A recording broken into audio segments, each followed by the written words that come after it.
Welcome to That 80s Show, and I am sitting in a state of shock. Firstly, I'm sitting in a state of being with Dori. In the same room. In the same room. It hasn't happened since Christmas, and I suppose we're heading towards Easter. Yes. So it's only a holiday thing that we do. The next reason I'm in a state of shock, if you're listening on the podcast, you won't have heard that. We opened the show with a song, Turning Japanese by the Vapors, and Dori's going, what song is this? No, it was familiar. I just couldn't remember who sang it, but it was familiar. Look, it's not a song I know very well. I've heard it before. Right. But it's not like in my arsenal of 80s classics from my experience of growing up in the 80s. Okay. Somehow it missed me. I don't know why. What year was it? It was, give me a second, 1980s. It was the 1980s. Yes, obviously. I'm going to guess, just from the sound, that it was probably before 85. It's got an early 80s sound. It does have an early... Why can I not find it yet? Because I've got an article about it. I've been holding that song for weeks, right? It keeps getting bumped off the running order. Yeah. So the Vapors, telling the story about how that song came about.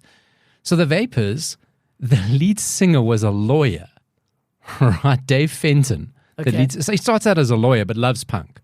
Punk's kind of happening at the same time, so that's why you're right. Probably early 80s. And they kind of had a punk band, played for like two people, and like a couple of people ever heard them, just like the show. And somehow you would have known this name, the punk band, The Jam. Yes. Okay. So The Jam kind of like hear these guys and go, okay, we're going to put you on a bill with us. You're going to play with us. And things start spiraling from there. So one night, the writer, so Dave Fenton, he's sleeping and he has a dream. And in his dream, he keeps hearing the words, I'm turning Japanese, I'm turning Japanese. Weird. Weird, right? He wakes up, writes it down, and he goes, okay, that's a great lyric. Next day, still makes sense, and he carries on writing the rest of the song. So it's actually a love letter, so he claims. Okay. You were saying it's a very un-PC song. Well, just judging from the title. Yeah. I mean, I wasn't paying very close attention to the lyrics. No, I mean, the lyrics, I heard it was about masturbation. Ooh. But nothing ever comes up. 1980. Okay. Cusping. I never realized it was that early. Yeah, I would have guessed 82 actually. Huh. So not bad. Not Okay. bad. I never realized it that early. So he was fascinated with Japanese culture at the time, writes the song, becomes a massive hit, and it's about this guy who's totally in love with a woman, keeps writing love letters to her, and he feels like his bedroom's becoming a prison. So some of the lyrics are about that. Okay. It's about prison, being locked up, and it's quite a macabre song, but a lot of fun. And he's pining over this photo of his ex-girlfriend. He drew on his own experiences of being dumped. The song becomes a massive hit, but their only hit, The Vapors. Right. I love this quote. They say, don't you feel that the song has been an albatross around your neck because that's all people ever know of you? And he said, I'd rather be a one-hit wonder than a no-hit wonder. True words spoken. Right. Those. I mean, you only need to be a one-hit wonder, especially from the 80s. That's all you needed to be set for life if you did it right.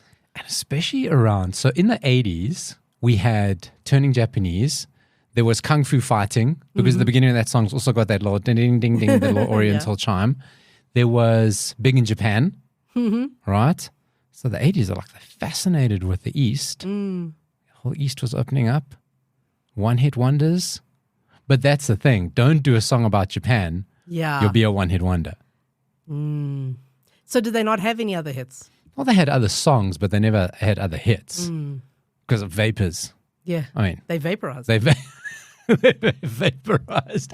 There is another song. There is another band called The Vapors, right? Okay.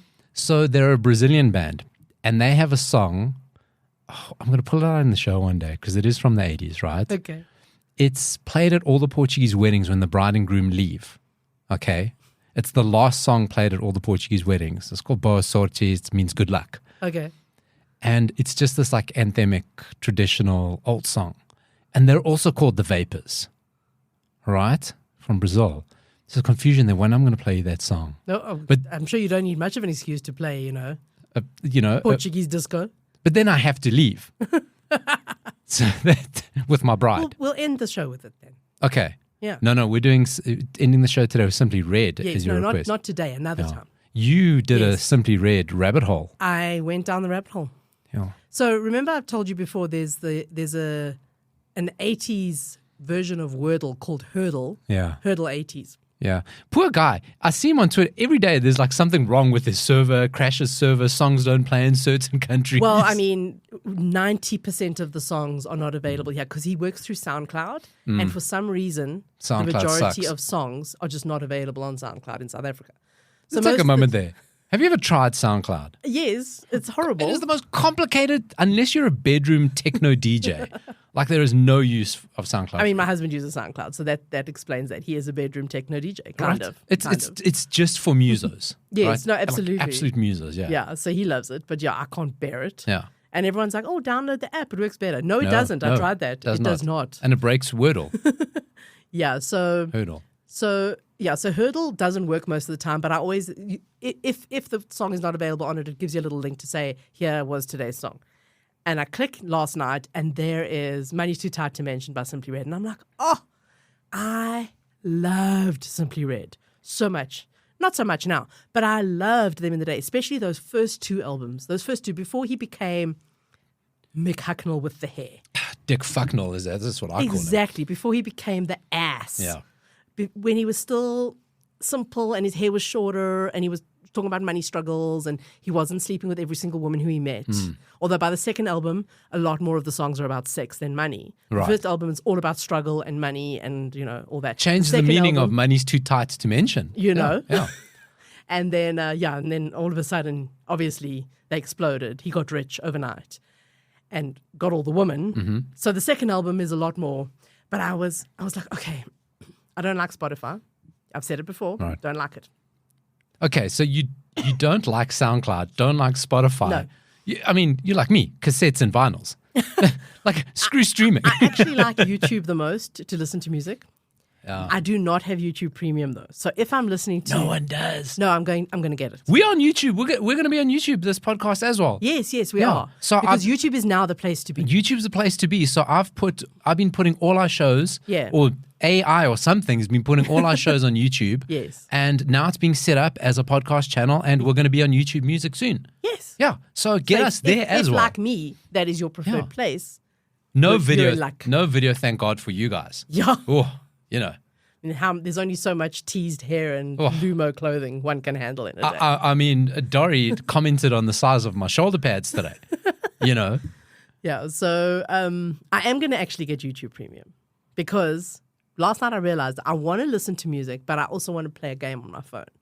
That's what I was in the mood to do. Okay. And you can't do that Do it. Normal YouTube. with normal YouTube.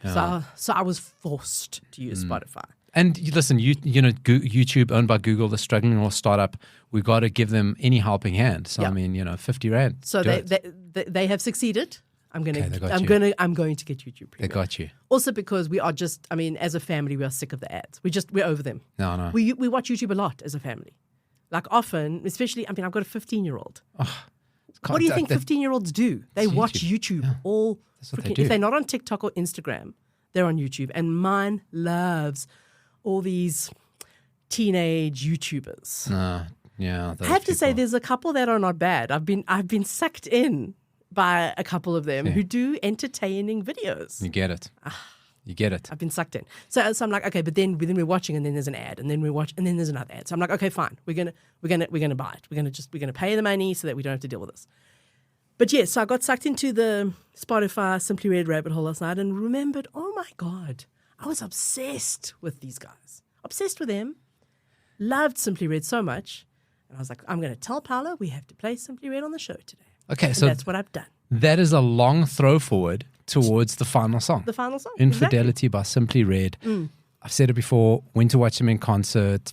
It was kind of one of those, you know what, because you get different types of concerts. You Yes. get the stadium gigs, and then you get the promotional record tours. Yes. Which they get flown around. They're in a country for a day. They play like 3 songs from a new album. Then they play a back catalog stuff. The concert's normally just over an hour. It's back up. It's like really cheaply done. Yeah. It's really, really cheaply done, and they just in and out. And it was one of those for Simply Red.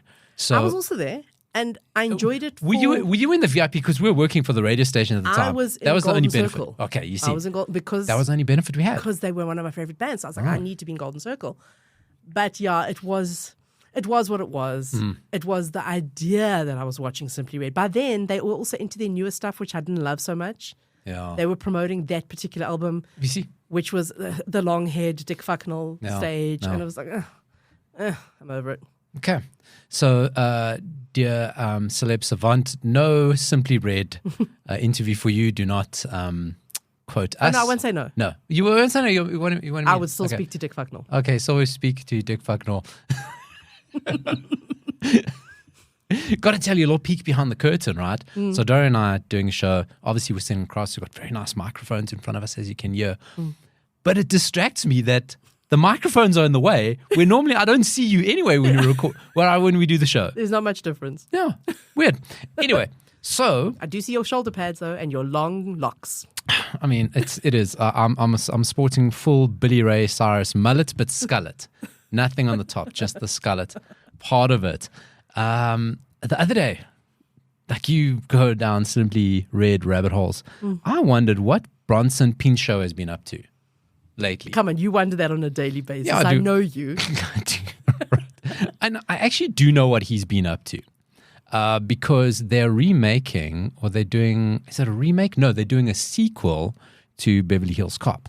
Oh my God. Right? Beverly Hills Cop 4. Now, what, like 50 years later? It literally is, right? Because Eddie Murphy, Axel Foley, now has a daughter in her 40s, which computes. Yeah. Right? So weird. Joseph Gordon-Levitt, that I said it right. He's in it. Oh, love him. Judge Reinhold is back in it. Still a judge, eh? Still a judge, not a Supreme Court justice or anything like that yet. But the thing that bothers me, though, is that Coming to America 2 sucked. Oh, it did. You know, I love Eddie Murphy. Eddie Murphy can do no wrong. Do you watch You Guys or You People? I haven't watched it. Is it worthy? It's Eddie Murphy. Yeah. It has its moments, but I'm saying Coming to America 2 bothered me. It was terrible. Because Coming to America 1, we still recommend it at the time. Rather watch Coming to America 1. Absolutely. The best part of Coming to America 2 was when they go back to Coming to America 1. Exactly. And the scene now of where impregnates, where the child comes from. So, I have to say, the last thing I probably appreciated Eddie Murphy in was Bowfinger. Speaking, I mean, underrated.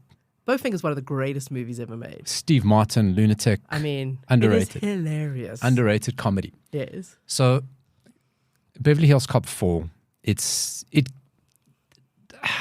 I mean, it keeps getting delayed. Remind me, because I don't remember. How was Beverly Hills Cop 3 even? Yeah, listen, it was definitely cash grab then. You know? It was definitely cash grab. But so what, are we going to go suddenly up from there? Who are prime 80s Eddie Murphy? What always worries me is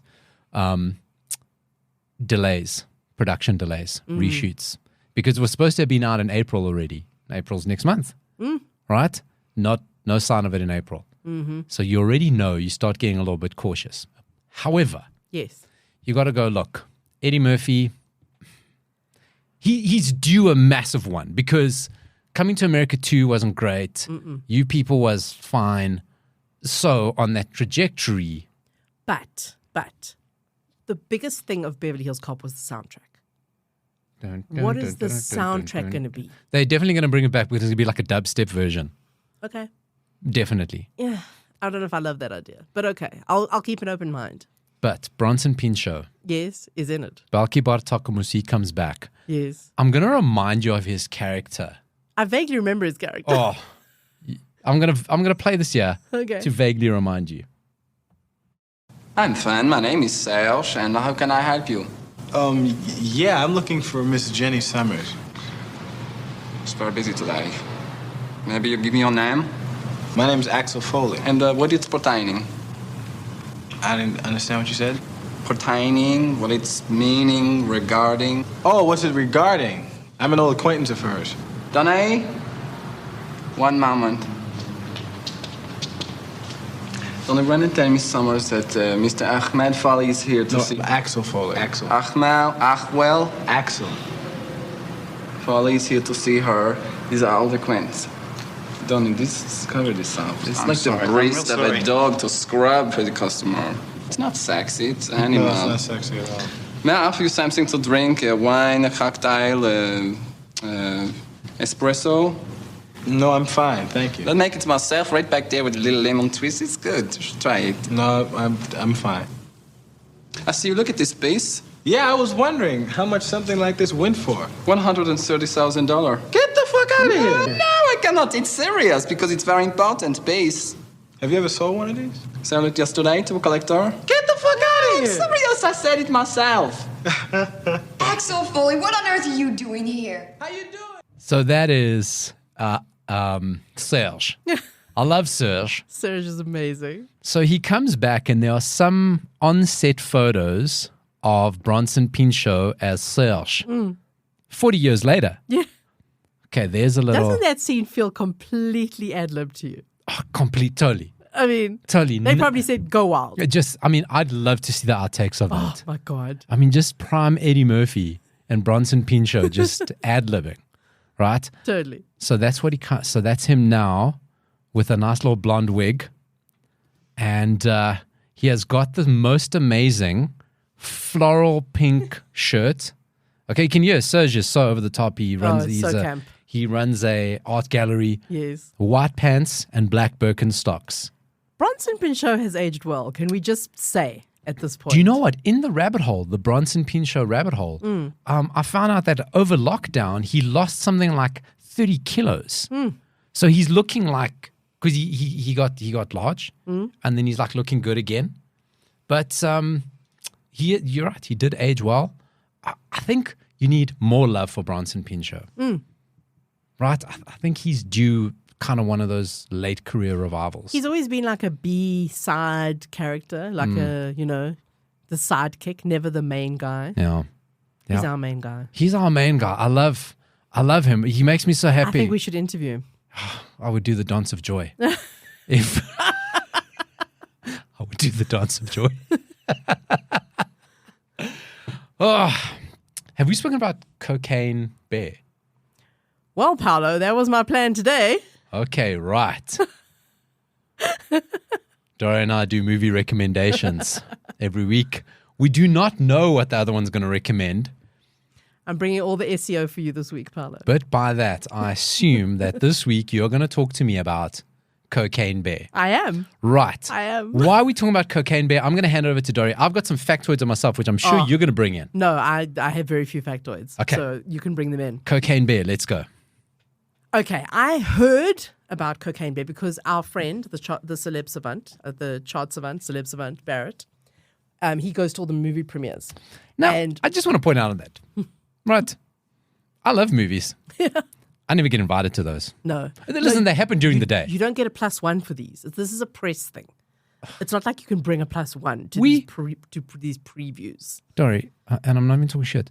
We have the #1 80s related show In Africa. in Africa. Are we simply not press? I mean, we could be. Right? They certainly should have invited us to Cocaine Bear. It's set in the 80s. This I did not know. The Whitney Houston one we didn't get. Yeah. Okay, anyway. Bugbear aside. I remember a good few weeks ago, Barrett saying, I'm going to a movie called Cocaine Bear. And I was like, that sounds horrendous. Curiosity got the better of me. I thought it was a Sharknado thing. I thought it was worse than that. Even. Right.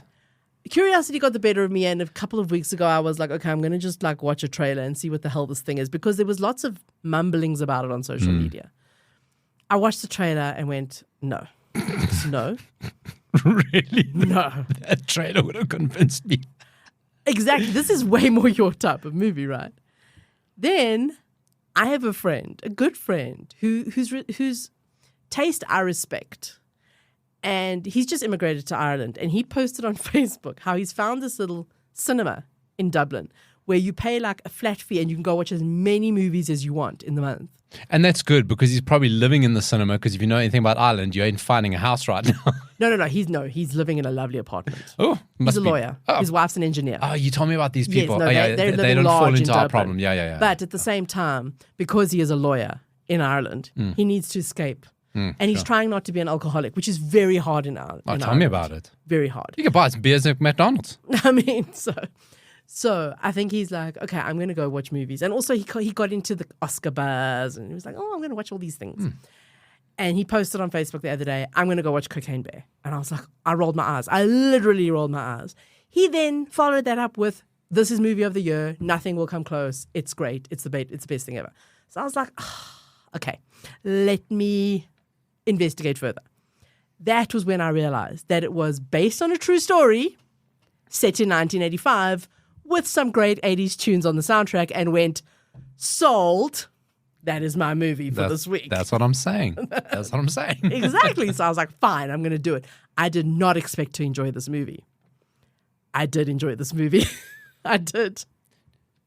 I assume you attained this movie through the adult ways. Yes. We through the use grown-up internet, things that we do as grown-ups. Okay. Yes. First of all, Ray Liotta's final movie before he died. You got to. I mean, and what a way rest in peace, Ray. You know, listen, you're talking about a guy who's been in some of the most iconic cinema films. And he signs out with Cocaine Bear. Fucking well done to him. Absolutely. And he's great in it. Everyone's great in it. This movie, I reckon, could have gone either way. This movie could have been the biggest flop. But there was a few things that saved it from being the biggest flop. First of all, it's Elizabeth Banks' directorial debut. And who doesn't love Elizabeth Banks? If you don't love Elizabeth Banks, are you even human? I know. I think we probably will fight in the parking lot. She is hilarious. I mean... Is she in it? She's not in it. She's not in it, yeah. No. I was hoping she would be, actually, because I love her. But she's just... I now have a whole new way of thinking of who Elizabeth Banks is. Because she was always the ditzy blonde in the silly comedy. Yeah. Always. Yeah. She's now my favorite director. Of one film, which was Cocaine Bear. Well, so far. I mean, she did a great job. She did a great job. Like I said, I did not expect to enjoy this movie. I knew the genre, which is like schlocky horror, comedy. I knew it was going to be gory. But it was actually just, yes. And look, one of the reviews said, I laughed from start to finish. No, you will not laugh from start to finish. It's not like that. Maybe the person was on cocaine. I mean, entirely possible. I think you'd have to be. It has very funny moments. It's just enjoyable. The soundtrack, as we discussed, is a mix, actually, of some 70s, some 80s, notable songs. The Warrior by Scandal featuring Patti Smith. Great song. Amazing.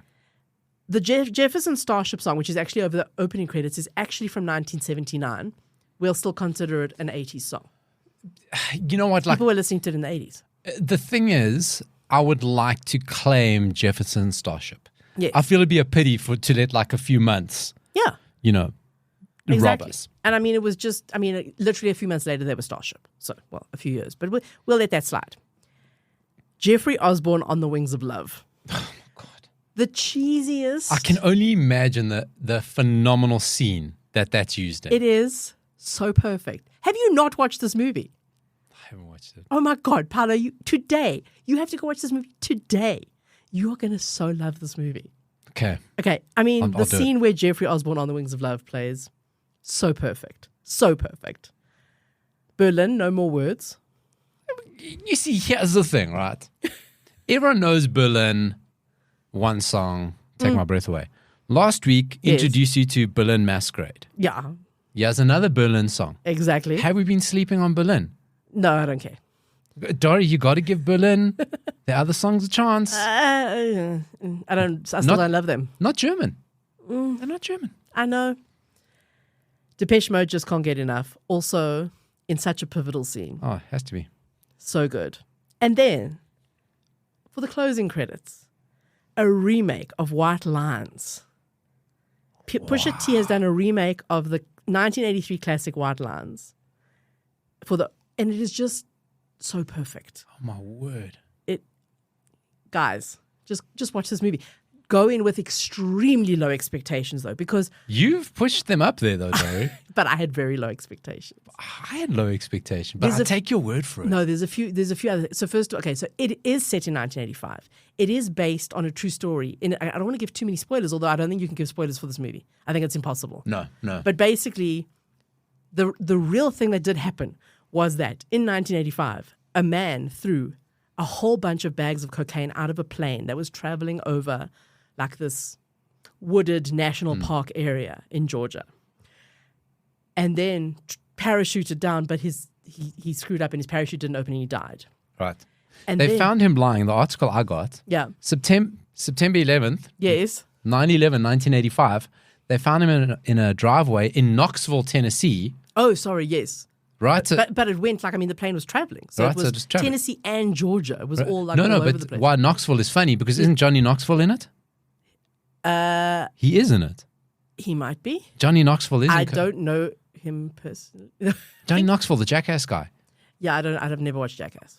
It might be him though. He's in it. Johnny Okay. Knoxville's in it. That's why I found that interesting. They found him. If this isn't the most 80s smuggler narcos thing ever, yeah. roughly 15 million worth of cocaine strapped to his body, Yeah. wearing Gucci loafers.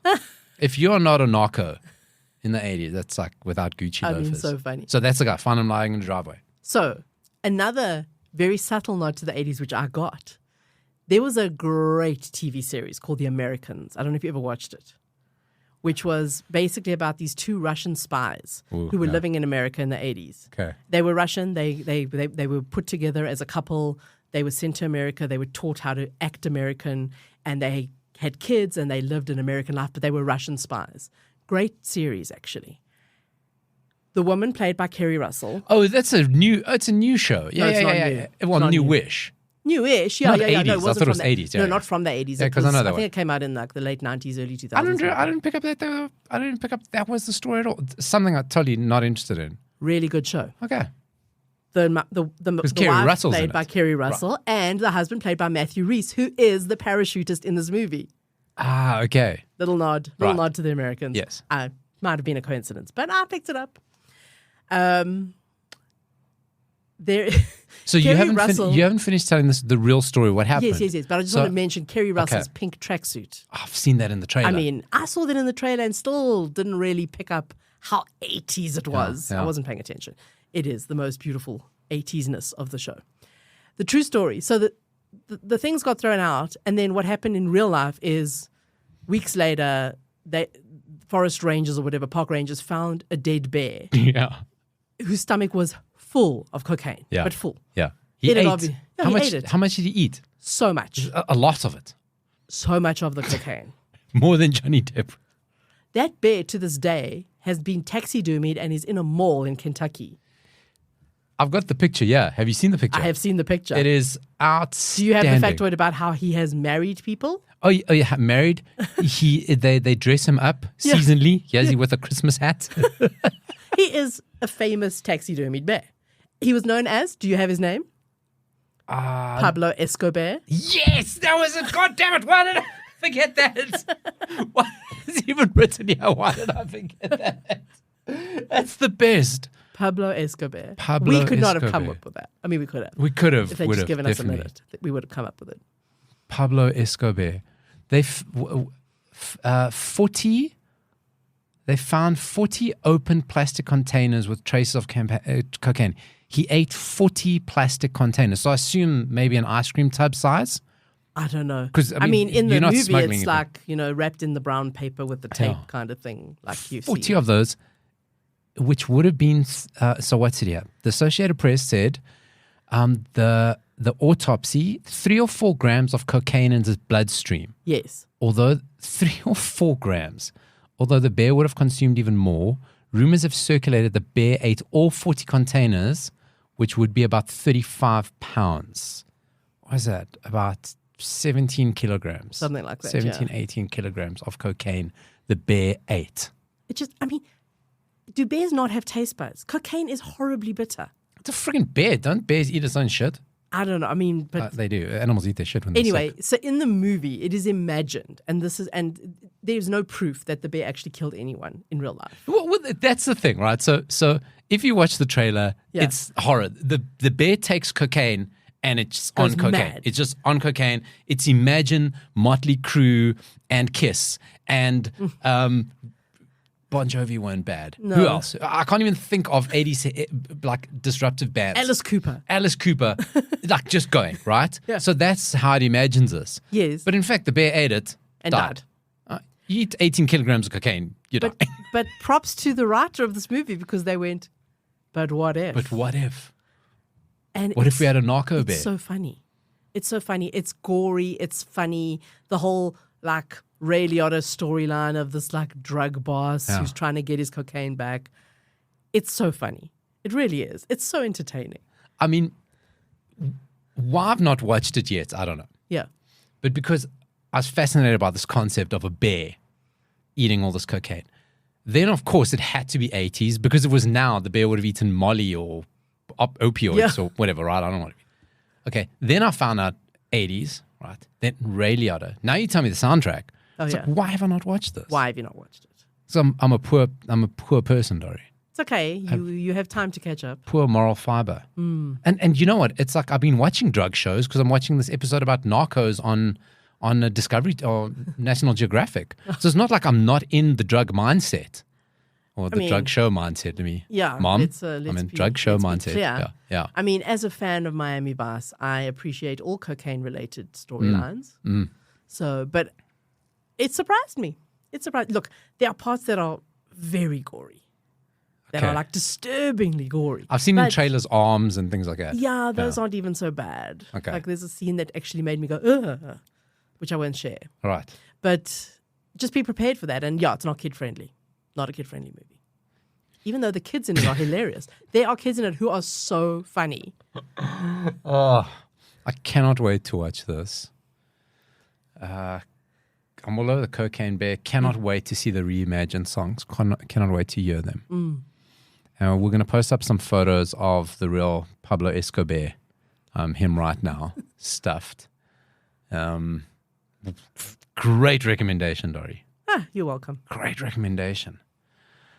My recommendation is, but listen, support your local cinema. Go watch it at the cinema houses. Yes. Go watch it at the Bioscope. Support it. That's the right thing to do. Elizabeth Banks, she needs to make bank, and then they'll give her money to make more movies.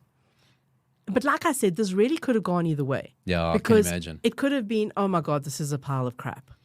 Or this is great. But I think it is her that was part of it. It reminded me of, did you ever watch a really bizarre movie called Swiss Army Man? Yes. It's got that vibe to it. Yeah. I'm thinking of all the merchandising possibilities. It's like, Caramello bears, caramel snow bears, or Caramello bears full of Coke. It's worth a try, worth a pitch. Off you go. Okay, my movie, I'm not going to spend, whenever we say I'm not going to spend too much time on my movie, spend a lot of time on it. Yeah. Because a movie fascinated me by the casting of Burt Reynolds. We'd never done Burt Reynolds. Cannonball Run. I did a Cannonball Run. We can't say never. Yeah. We're just not often. Not often, but Burt Reynolds again, a guy more in the 70s. And Christopher Reeve. Now, Christopher Reeves is obviously Christopher Reeve. We don't think of him anybody more than Superman, right? He was such a best. There's never been a better Superman. Never. Lots of people played Superman. No one's ever been a better Superman. This doesn't happen. He was Superman perfect. So they were in a movie together, 1988, which is very late for Burt Reynolds. Right? Yeah, he was more a 70s guy. Very late, 80s. You would get him 82, very late. And also Kathleen Turner's in this movie as well. Okay. So it's based on a play from the 20s called Front Page that they've made into a movie a couple of times. It's an iconic Broadway play and now being reimagined in movies. This was the first time they imagined it in network television setting. So Kathleen Turner, award-winning news anchor in the 80s, and she now is on the show, and it's produced by her ex-husband, Burt Reynolds. I know this movie. I have seen this movie. I cannot think what it's called, but I know this movie. Okay. Yes. So she's the ratings, she gets all the big numbers, and there is a murderer being executed Yes. at midnight that evening. He needs her to stay on. She's about to tell him, listen, I'm done with this. I'm leaving. I've met a guy, Christopher Reeve. He's a millionaire. So novel in the 80s, millionaire. You know, it's like, what's a millionaire now? You know, he's just a millionaire. I'm not leaving my job for a millionaire. You know what I mean? It's like, that's not really going to get us that far. Maybe a nice holiday every now and again. So she is saying, look, I'm done. I'm leaving news. I can't do it. I think where you'd relate, we relate, we've been in newsrooms and where people are like, nothing but getting the story matters, and no matter what. And Burt Reynolds is that. Yeah. He does not care. If it bleeds, it leads. You're getting the story. I don't care what happens, right? Absolutely. So now he goes through all these ways to stop her from leaving so that she cannot cover the story, because he knows she's really good. The story's fantastic. He knows its ratings. His career will skyrocket, but he's got to keep her. And it's just 80s-based shenanigans of how he's now trying to discredit Christopher Reeve, you know, from and showing like, oh, he's a wimp. You shouldn't marry him. Because, I mean, if you pitch it, this is the premise, right? That Burt Reynolds is the tough guy, because he's Burt Reynolds, and Christopher Reeve is this little like Ponzi millionaire. Yeah. In fantastic 80s suits. Oh, I got to tell you. I think I remember the suit from the poster. Oh, it's in the poster. Yeah. Underneath the poster, on the poster, is Switching Channels, which is the name of the movie. Right. Right, Switching Channels. I think I might have even seen this one on the big screen at the time. Ooh, then you would have seen Christopher Reeve's highlights. Yeah. Such fantastic. Because Cheekbones for days. Cheekbones for days.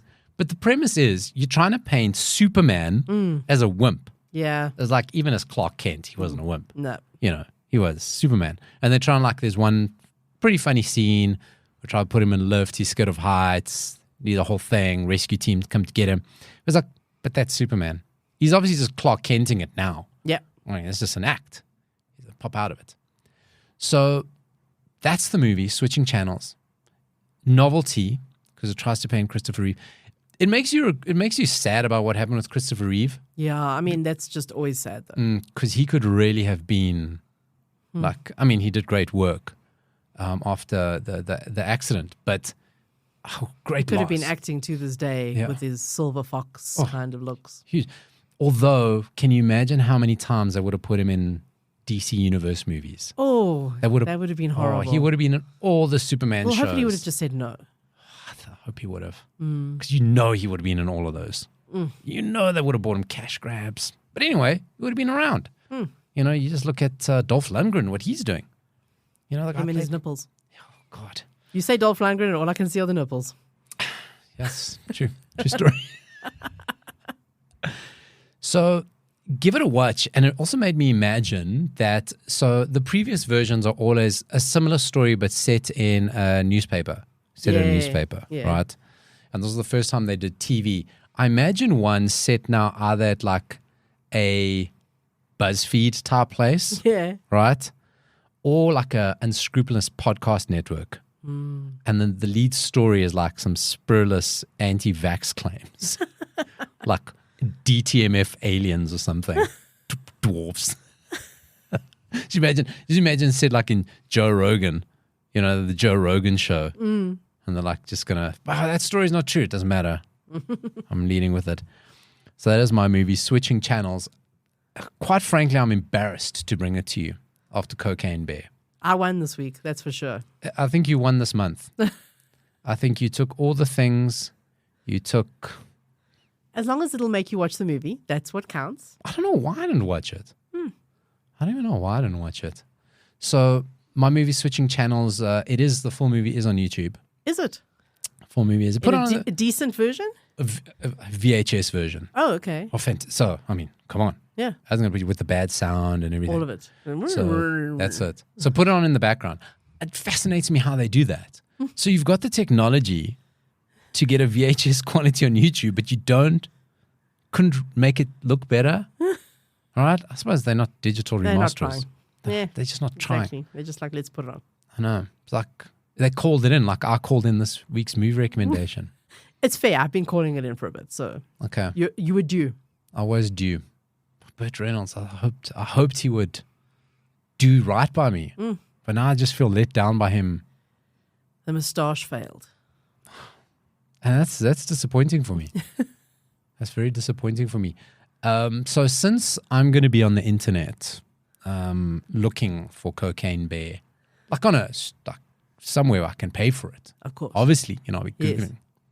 Can I pay for this? Hire it? Can I rent it? Is it out yet? Can I, I'm going to find there seems to be a lot of them. Makes me suspicious. Another George Michael documentary. Really? There is another George Michael documentary. Huh. Right? It seems there's a lot. I'm going to tell you something interesting. When I was on the Spotify rabbit hole with Simply Red last night, it eventually stops playing Simply Red and is like, oh, if you like Simply Red, you'll probably like this. How do you feel about that? I hate it. That's why I don't listen to Spotify. Do you I ever- know what I want to listen to. Don't tell me what to listen to. No, look, if I I'm think in it's a an mood, age thing, though. if I'm in a mood to discover new music, then it's great. But how often? Oh, but you do that. You do like new music. I hate it. To Spotify's credit, last night when it did leave Simply Red behind, it did play a George Michael song. I cannot remember which one. It was one of his solo songs, which was very pleasant. And then it played Blue Eyes by Elton John, which is a song I haven't heard in decades. And I was like, oh my God, I love this song. So to its credit, it stayed in the 80s, 90s type place.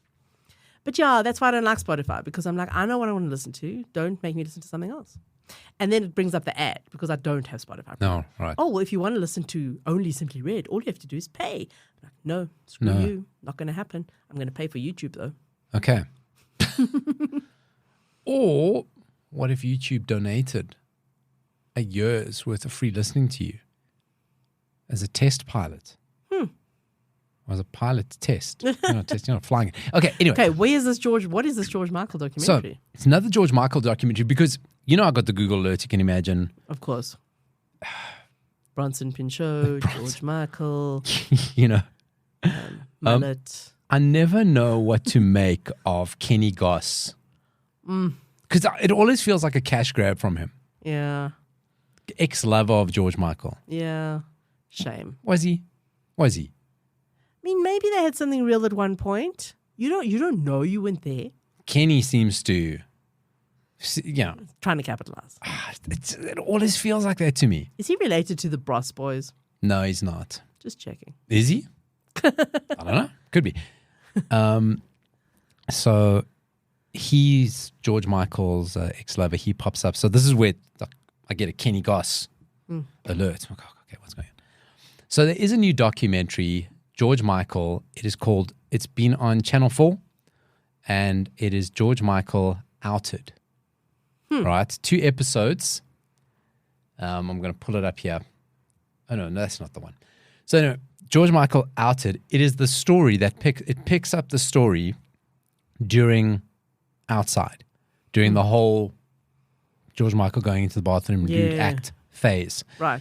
And what it's really about is how something like a celebrity coming out was treated not that long ago. I mean, that's an interesting angle. I'll hand it to him. It is. So this is not his documentary. Right. Okay. Okay. It's actually made by George's cousin. Okay. Yeah. Andros Georgiou. Okay. So he's actually behind the documentary and talks just about, just how George acted behind the scenes, whatever. But yeah, so the whole angle is, this was 1998. And just, That really isn't long ago. no, not at all. If you think about the past 20 years, what a non-event it is for a celebrity to come out and how it was still. So, there's a couple of things here. Is that, look, the thing about George Michael being gay, we've always made the joke. Like, everybody knew about it. They even make one thing here. They go, of course, in the 80s, George Michael went into a nightclub wearing espadrilles and 3/4 pants. I was like, I sometimes wear espadrilles and especially when I'm feeling jaunty on holiday. Didn't Andrew Ridgeley also? Right? You Is know? that what made you gay in the 80s? Nothing made you gay in the 80s. All the boys were wearing eyeliner. If I'm feeling jaunty on holiday, I'll wear espadrilles and 3/4 pants. Exactly. Espadrilles No, I are think it was just different back then. just different. It was just different. So, okay, listen, they talk about the Daily Mail, but the Daily Mail's trash, even though I've probably referenced them about 3 times. You have. They say, outing people in the public sphere became a national blood sport. I do remember that. Yes. The UK tabloids were vicious about it. Even things like one of the headlines was, "Zip me up before you go." Wow. Pretty funny. Very funny. I mean, I suppose That's if pretty, we'd come up with that, we would have been very proud of ourselves. that is pretty good. It's probably I'm probably going to use it in the title of this week's episode. Okay. No, I'm going to use that. But yeah, so I really like that kind of angle. I haven't seen it yet. They say it's this really nice jump around of it jumps between kind of what was the present day then, and then it jumps back to the 80s. So they say it's like very quick paced, Yeah. quite wild. And then just kind of gets into George Michael from his cousin's point of view, of his cousin saying like George wasn't ashamed by it. He called everyone to the house. He said, listen, this is what's happened. It's going to be a Everyone shit in show. his circles knew. Everyone knew. Everyone knew. I think there was obviously just a fear of what it would do to his public persona, to his record sales, because it was still such a stigma back then, which is crazy. But at this time, he was already stratospheric. So Absolutely. I can And understand. anybody who would have seen his live shows, were they even like going, oh, what a straight man? But I mean, it was so weird because, okay, I can understand to a degree in the 80s where his core demographic was young girls. It's like, okay, Probably, yeah. you can't now have this guy who they're putting posters like, you can't do that. Even though, I mean, there would have been just as many young boys who would have like, Absolutely. you probably would have made up for the girls who go, well, I'm not interested. The boys would have taken over, right? So, because by the 90s, even when the whole story blew up, again, it was going, yeah, so, well, so what? I Like, think maybe it was scandalous because of how he was outed. yeah. If it had just been, okay, I'm dating a man now, everyone would have gone, yeah, okay, whatever. But because it was an arrest in a public bathroom, By a policeman. but you know what I'm saying? Like the whole thing was just scandalous, just because of how it happened. Did the story ever come out that the policeman, was he really undercover? I mean, Oh. or was he also just caught with his pants down, literally? I mean, You know. I don't get into it. So anyway, that But is, imagine he was. Imagine he was assigned. He was assigned. You're going to catch George Michael. And he's like, okay, that is what I'm doing today for work. I mean, were you assigned, it's George Michael, you just assigned, this is what happens in this park, you're I'm going sure to it was catch just whoever. a weird coincidence that it was him. I mean, they were just looking for people who were breaking the law, and it just happened to be George Michael. At what They point? weren't like targeting him, right? At what point do you see it's George Michael and go, I'll arrest him in a minute. Let's just see where this goes. you know what I mean? If it was somebody else, you're kind of going, arrested. Yeah. It's George Michael, you're like, I'm not gay, but that's George Michael. I mean, he might have been gay. Could have been. Yeah. If you're the cop taking up that beat, I mean, you're not, cops are supposed to be macho guys. So I imagine, but who knows? Listen, we're being scandalous about said policeman. So that is George Michael outed. You can find it wherever the pirates dock their goods in the bay. A documentary we did find. Did you watch it? I know you didn't watch it. About the Hacienda nightclub. No. So I always thought the Hacienda nightclub was a 90s thing because mid-90s I started getting into house music and the whole culture around house music and this music scene in Manchester was just blowing up, right? And Manchester United were kind of the team and their players were kind of the players. So, and there was this kind of early crossover of celebrity and soccer was the first time you sort of happening, and there's house music, and people heard about the Hacienda nightclub.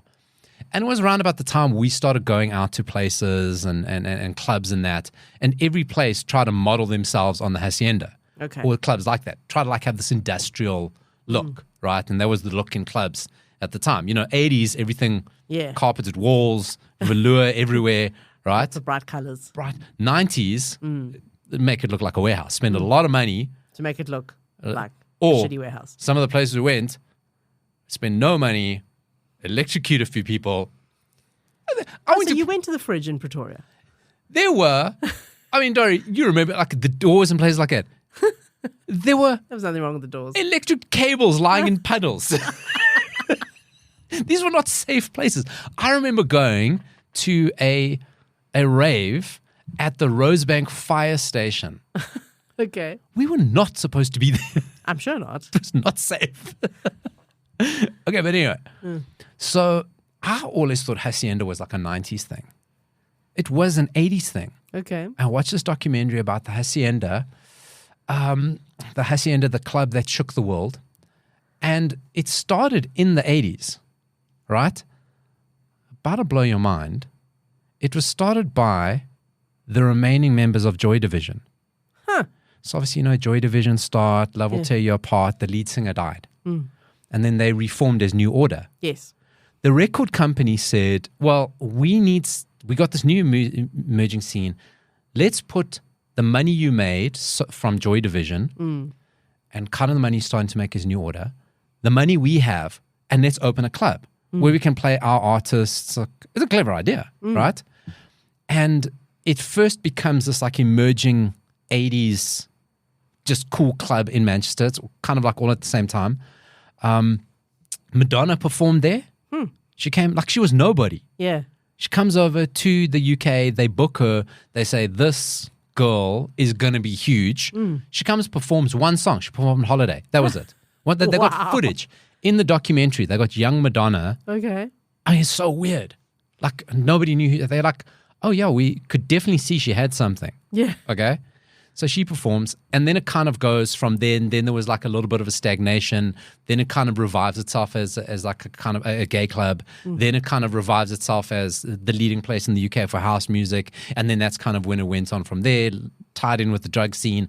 And then it kind of went there. But even guys like Noel Gallagher from Oasis, Yeah. he used to go there, right? Right. From Manchester. That's where all the cool people went. So it's a really cool story. You get to see all the remaining members of New Order who still perform to this day. Yes. Yeah, still perform to this day. Well, the ones that talk to each other Yes. because they had a big fallout. So I think they kind of made a New Order.